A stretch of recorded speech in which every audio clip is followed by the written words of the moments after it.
కోడి పిల్ల కోడికి ముద్దయితే నా దేవుడికి నువ్వు ముద్దు కాబట్టే తన ప్రాణం ఇచ్చాడు.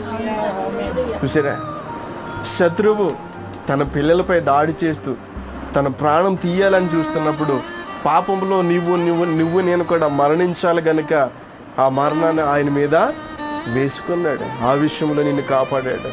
మరణానికి నిన్ను అప్పగించాలి. ఎవరిని అప్పగించాలి? మరణానికి నిన్ను నన్ను అప్పగించాలి దేవుడు. నీవు నేను కూడా ఆ శిలువ మరణం పొందగలమా?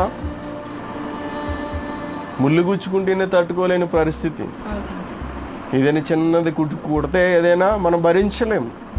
కానీ దేవుడి మీద ఆ శిక్షను మనం మోపేశాం. ఏం చేసాం? ఆ భారాన్నంతా యేసయ్య మీద మోపేశాం. మన కొరకు మొయ్యలేని భారాన్ని మోసాడు దేవుడు.